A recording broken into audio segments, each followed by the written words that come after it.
Sir ಇಲ್ಲಿ school ಮುಂದೆ ನಾನಾ ಚರಂಡಿ ತುಂಬ ಗೊತ್ತಿದೆ, ಇದ್ರ ಬಗ್ಗೆ ತಾವೇನು ಹೇಳ್ತೀರಿ ಸರ್? ನಾವು ಮೊದಲು ಪತ್ರಿಕಾ ಮಾಧ್ಯಮದವರಿಗೆ ಧನ್ಯವಾದವನ್ನು ತಿಳಿಸ್ತಾ, ಈಗ ಬಸವ ಕಲ್ಯಾಣದಲ್ಲಿ EM ಶ್ರೀ ಏನು ಹಿರಿಯ ಸ್ಕೂಲ್ ಶಾಲೆ ಇದೆ. ಇಲ್ಲಿ ಪ್ರತಿ ವರ್ಷದಂತೆ ಈ ವರ್ಷ ಕೂಡ ಕೊಳಚೆ ನೀರು ನಿಂತು ದುರ್ವಾಸನೆದಿಂದ ಮಕ್ಕಳಿಗೆ ಭಾಳಷ್ಟು ತೊಂದರೆ ಆಗ್ತಾಯಿದೆ.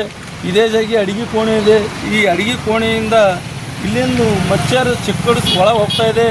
ಆ ಚಿಕ್ಕಡು ಅಡುಗೆ ಮಾಡೋದ್ರ ಮೇಲೆ ಬಿದ್ದು ಮಕ್ಕಳಿಗೆ ಏನಪ್ಪ ಅಂದ್ರೆ ಡೆಂಗು ಬರ್ಬೋದು, ಮಲೇರಿಯಾ ಆಗ್ಬೋದು, ಟೈಫಾಯ್ಡ್ ಆಗ್ಬೋದು. ಇಲ್ಲಿ ಇರೋರೆಲ್ಲ ಬಡ ಕುಟುಂಬದ ಮಕ್ಕಳು. ಈ ಜಗಿ ಇದು ನೋಡ್ಬೋದು ನೀವೆಲ್ಲ, ಎಷ್ಟು ಕೊಳಚೆ ನೀರು ನಿಂತು ದುರ್ವಾಸನೆ ಹೊಡಿತಾ ಇದೆ. ಇಲ್ಲಿ ಇದಕ್ಕೆ ಶಾಶ್ವತ ಪರಿಹಾರವನ್ನು ನೀಡಬೇಕು. CMC ಕಮಿಷನರ್ ಸಾಹೇಬರಿಗೆ ನಾ ಮಾಧ್ಯಮದ ಮುಖಾಂತರ ಕೇಳ್ತೀನಿ. ಈ ಶಾಲೆ ಇದೆ, ಇದು ಏನು ಪ್ರೈವೇಟ್ ಶಾಲೆ ಅಲ್ಲ, ಇದು ಒಂದು ಗೌರ್ಮೆಂಟ್ ಶಾಲೆ ಇದೆ ಸಾಹೇಬ್ರೆ. ಇದಕ್ಕೆ ಎಷ್ಟು ಜಲ್ದಿ ಆಯ್ತದೋ ಅಷ್ಟು ಜಲ್ದಿ ನೀವು ಇದನ್ನು ತೆಗೆಸಿ ಇಲ್ಲಿ ಹೊಸದು ನಾಲಿ ಕಟ್ಟಿಸ್ಕೊಂಡು ಇದಕ್ಕೆ ಶಾಶ್ವತ ಪರಿಹಾರವನ್ನು ಕೊಡಬೇಕಂತ ಹೇಳಿ ನಾನು ನಿಮಗೆ ಆಗ್ರಹ ಮಾಡ್ತೀನಿ. ಯಾಕಂತಂದ್ರೆ ಇದು ಶಾಲೆ ಸರ್ಕಾರಿ ಶಾಲೆಯಲ್ಲಿ ಬಡವರ ಮಕ್ಕಳು ಕಲಿಯೋದು. ಯಾರು ದೊಡ್ಡ ದೊಡ್ಡ ಆಫೀಸರ್ ಮಕ್ಕಳು, ಯಾರು ದೊಡ್ಡ ಉದ್ಯೋಗಪತಿ ಮಕ್ಕಳು ಇಲ್ಲಿ ಬಂದು ಶಾಲೆ ಕಲಿಯಲ್ಲ.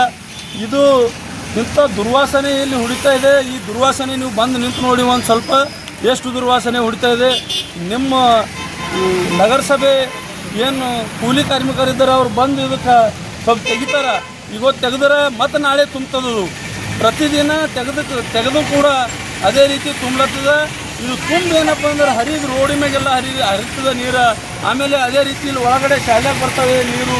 ಇದು ಎಲ್ಲ ಪೂರ ಕೊಳಚೆ ನೀರು ಬಂದು ಮಕ್ಕಳಿಗೆ ಭಾಳ ತೊಂದರೆ ಉಂಟಾಗ್ಲತ್ತದ. ಇದರ ಕಡೆಯಿಂದ ನಾವು ಈ ಮಾಧ್ಯಮದ ಮುಖಾಂತರ ಹೇಳ್ತೇವೆ, CMC ಕಮಿಷನರ್ ಸಾಹೇಬ್ರೆ, ಇದು ಎಷ್ಟಾಯ್ತೋ ಅಷ್ಟು ಜಲ್ದಿ ಇದನ್ನು ತೆಗೆದು ಕ್ಲೀನ್ ಮಾಡಿ ಶಾಶ್ವತ ಪರಿಹಾರ ನೀಡಬೇಕು.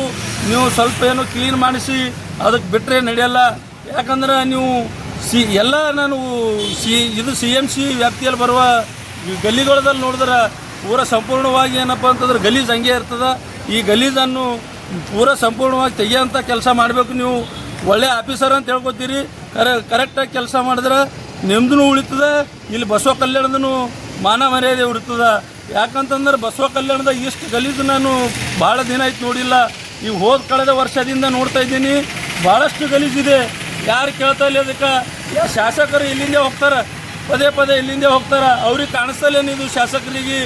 ಇಂಥದ್ದೆಲ್ಲ ಗಲೀಜಿದ್ದರೂ ಕೂಡ ಯಾವುದಕ್ಕೆ ಆವಾಜ್ ಎತ್ತಲ್ಲ ಅವರು. ಇದಕ್ಕೆ ಮಾಡಿಸ್ಬೇಕಂಬೋದು, ಕ್ಲೀನ್ ಮಾಡಿಸ್ಬೇಕಂಬೋದು ಅವರಿಗೆ ಅರಿವು ಆಗಲ್ಲ.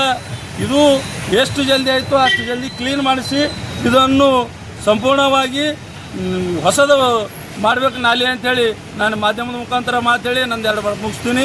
ಜೈ ಭೀಮ್, ಜೈ ಭಾರತ್, ಜೈ ಸಂವಿಧಾನ. ನನ್ನ ಹೆಸರು ಶಂಕರ್ ಫುಲೆ, BSP ತಾಲೂಕಾ ಅಧ್ಯಕ್ಷ.